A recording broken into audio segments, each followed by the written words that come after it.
share a story for me that was a real wake-up. Happened in my early 20s, just a couple of years after I had moved into an ashram, a spiritual community. And I wrote this up. You'll find it in True Refuge. I was part of a women's kind of sensitivity group, a sharing group. And I remember after going through kind of a tough period where I'd really kind of turned on myself a lot, confessing to this group that I did not believe I was a good person. And that was a big deal because this group was it was a spiritual community and we were all supposed to be spiritual people, and to say, I feel like at the core I don't trust myself, I don't trust my motives, that was, pretty confessional. And I remember leaving and feeling like I had really laid myself raw, but it was true that I felt that. I was in this particular spiritual community, there was a kind of perfectionism. We were all trying to get to be more perfect, more pure. And I was doing long meditations and tons of yoga and working long hours in community business. And I was trying to feel good about myself. I was trying to feel good about the kind of spiritual person I was. And yet, I could see underneath that itself was narcissism. I could see how selfish I was, or my self-image of wanting to be admired, wanting to be a great yogi, or wanting to be a great whatever. And that every step of the way, the things I was doing to be a good spiritual person actually just let me know how big my ego was. So I was really stuck. And so when I confessed that, I was being truthful to what I was being aware of, but I felt kicked out of the garden, like I did not belong in some deep way. Now, I share that because those good personhood projects, the ways I was doing it, from the outside, they looked really good. I mean, yoga and meditation, eating healthy and helping others, it looks good. And so it is that, I got enough feedback that would puff me up enough that I was really hooked on them. But it cracks at some point when we realize that underneath it, if we don't trust a goodness that's not hitched to being a good person, we're going to always be insecure. And I was missing that. So through the years, I've found in working with myself and other people that the gateway to that trusting, we'll keep doing our habitual stuff and just be more mindful, but the gateway to trusting, if you want to trust your goodness, your beingness, are the two wings of awareness that we talk about over and over again in teaching meditation. And one is the wing of this mindful presence that sees what's happening right in this moment. It's that question, what is happening inside me right now? This is if we want to start belonging again, really. And the second wing is compassion, is offering a great deal of kindness to whatever we notice. So the starting place in true belonging and really trusting is often with the painful conditioning that's come out of kind of failed perfectionism.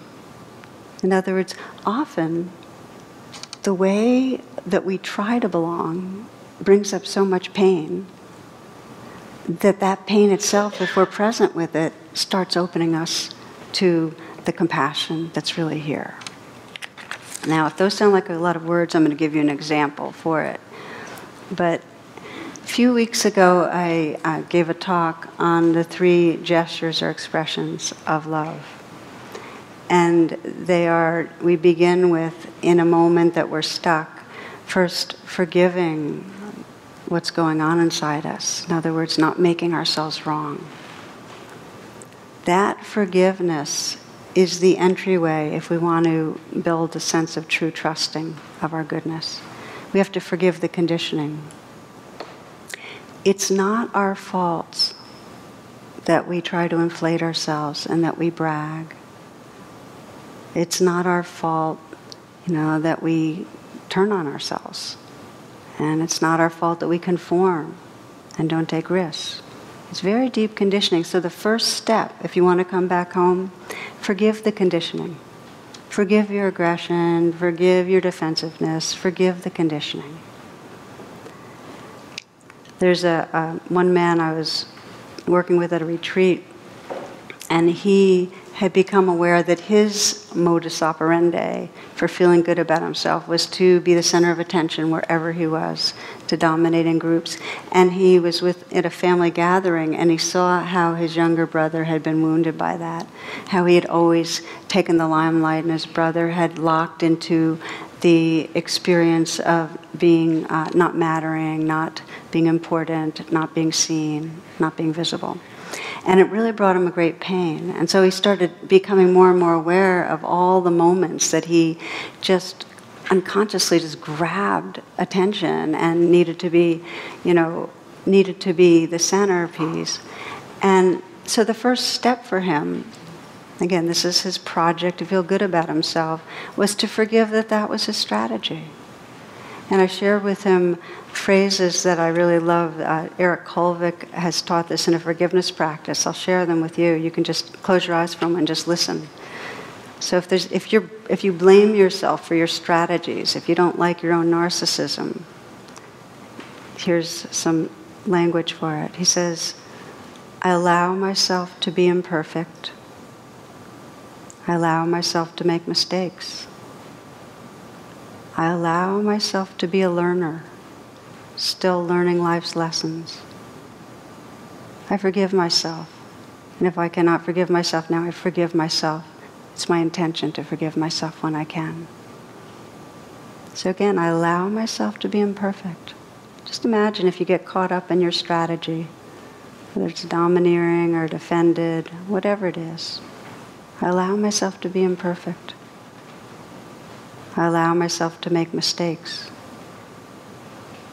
I allow myself to be a learner, still learning life's lessons. I forgive myself. And if I cannot forgive myself now, it's my intention to forgive.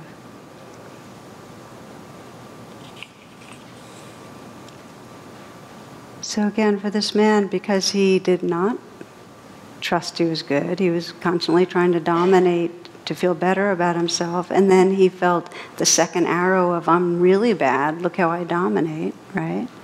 And this is the way to begin to unravel that. Just offer forgiveness. It's just conditioning. It's not who I am. So that's what he began with. If I express the two wings, that's the wing of compassion, we have to be mindful also to begin to unravel these the knots of how our ego self goes about trying to belong. So for me, back to the night that I had that confession to my sensitivity group, when I left the group, I was kind of completely torn open. And I remember retreating to my little room. We have very little spaces there in the ashram, and just overwhelmed with this intense amount of shame, and it felt like I just could not even bear it. So I thought to myself, oh, I'll do some yoga right now, and then I'll do some journaling. And then immediately I got it, that again, I was going to try to do something to feel better about myself. Now, again, yoga's good, journaling's good. It's just how I was using it, right? So instead I said, okay, I'm just going to be with this, just be with this. And so I just opened, and my intention was just to be kind, and I opened to the ways of the shame, and it turned into grief, because it often does. When you open, then you open and sense the pain of what's going on, and open to the fear that went with that I'd never really be close to anybody, that something was really wrong with me. And the grieving was really deep, but after it was over and after I quieted down, I started seeing scenes of my life. It was like I was seeing scenes of a play, and in each scene, there was a self-character trying to do something to make things work, trying to control things, trying to feel good about herself, trying to accomplish something. And each different situation, I was trying to inflate or prove or whatever. And when I saw that, it was this perpetual doing. And I really saw this character of self doing and doing in order to avoid failure. So I'm going to read what I wrote about this. As I sat there watching this play, I had for the first time a compelling sense that this character wasn't really me. Okay, so I was watching and seeing the doing self, trying to feel good about herself, and realized that's not me. That's just conditioning. Her feelings and reactions were certainly familiar, but they were just ripples on the surface of what I really was. In the same way, everything happening at that moment, the thoughts, the sensations of sitting cross-legged, the tenderness, the tiredness, were part of my being but could not define me. My heart opened. How sad to have been living in such a confined world. How sad to have felt so driven and so alone.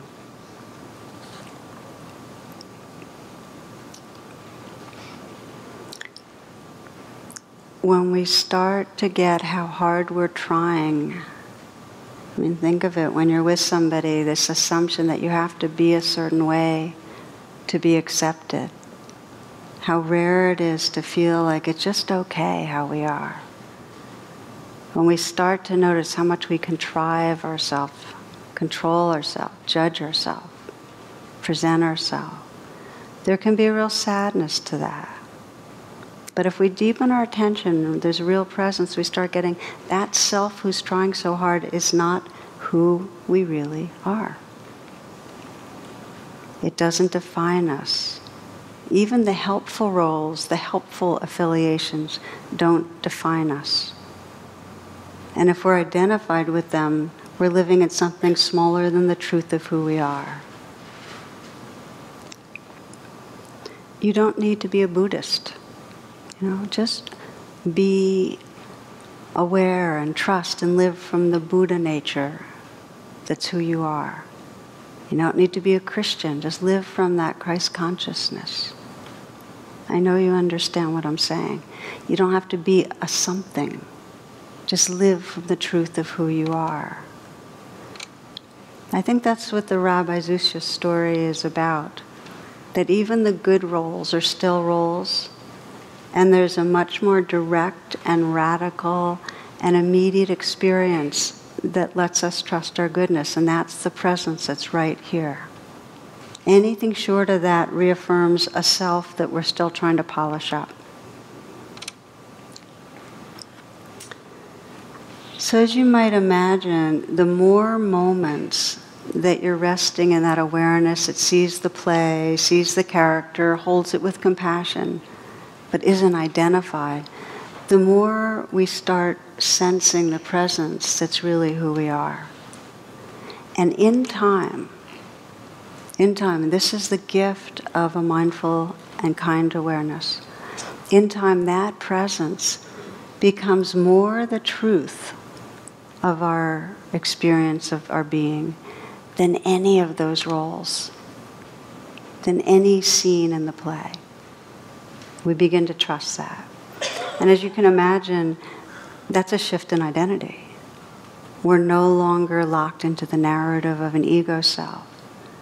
We're trusting our true nature. We're living from it. And as that happens, the more you're living from that awareness, the actual conditioning, the way it plays out, changes. It's like that relaxes your nervous system. So you're not as inclined towards fight, flight, and freeze. You're not inclined to grasp as much. The waves actually become more rhythmic and smooth, more in a flow.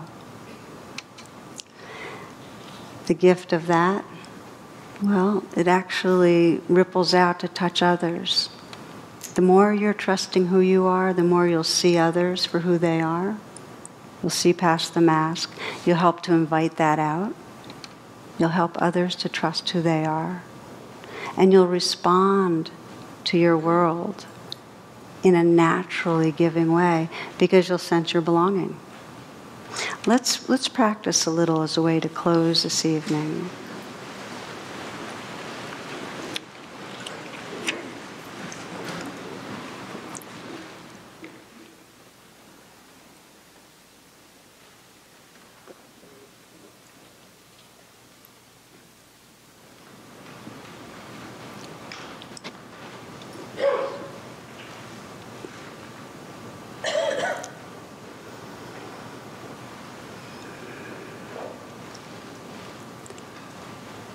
just to begin by inviting yourself to arrive, just take a few full breaths.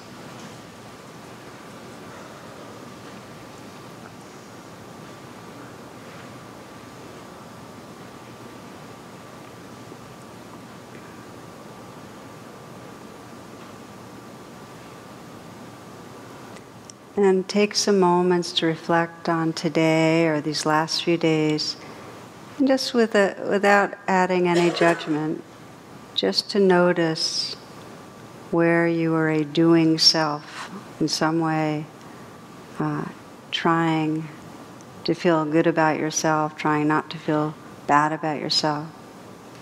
Might be somewhere where you are seeking approval, trying to control things.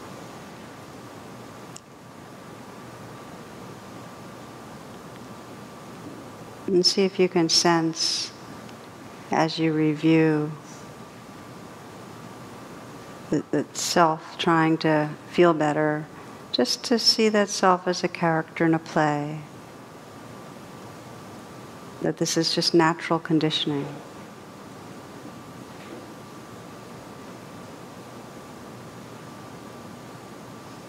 It comes out of fear, it comes out of the longing to belong. And the healing begins when you can just see it with presence. And just to offer to that part of your being, that self that's driven in some way, just to offer a forgiving, kind attention. You might even just let the words, I'm sorry, or it's okay, sweetheart. Just offer that kindness. You might put your hand on your heart, and since you're offering it to where the feelings and beliefs that are that part of that character live inside your body, and just say, it's okay, I understand, it's not your fault. The beginning of healing is this self-compassion. It's so powerful. Not to blame yourself for the conditioning that plays out.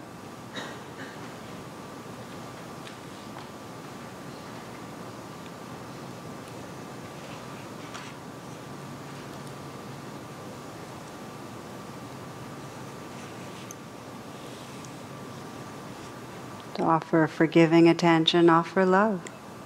Just love to that place in you, that life in you that wants to be good, that longs to be good.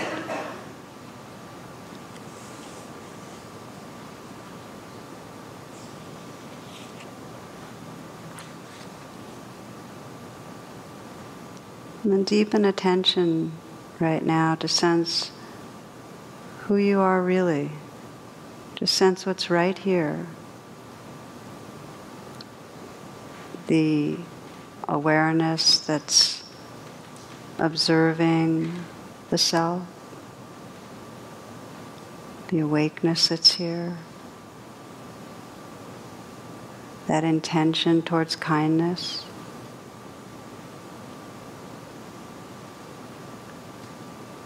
Can you sense that there's something mysterious and yet very immediately vibrant and kind and alive in the presence that's right here?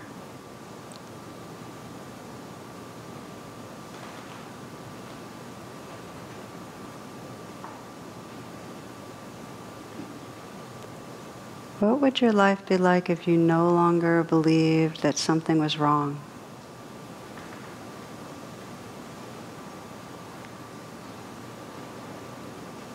What would it be like if you relaxed and entrusted yourself to the presence that's right here?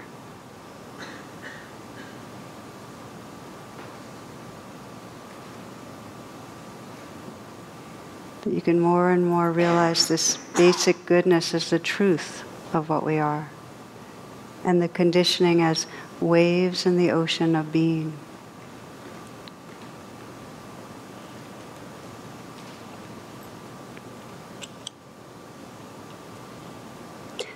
This is a verse from Dana Fald. She says, settle in the here and now. Settle in the here and now. This is the portal to trusting our goodness. Settle in the here and now. Reach down into the center where the world is not spinning and drink this holy peace. Reach down into the center where the world is not spinning and drink this holy peace.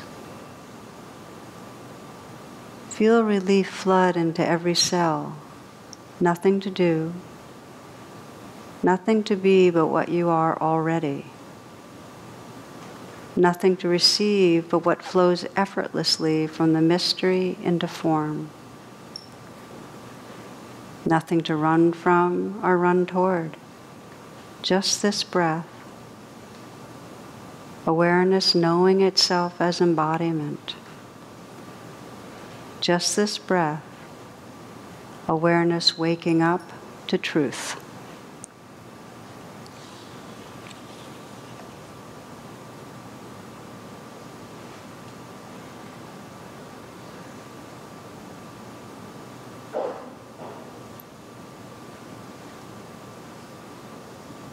May all beings trust their basic goodness, the spirit that lives through these forms.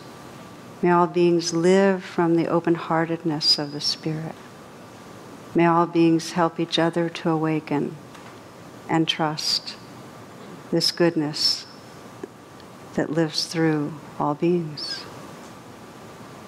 Namaste.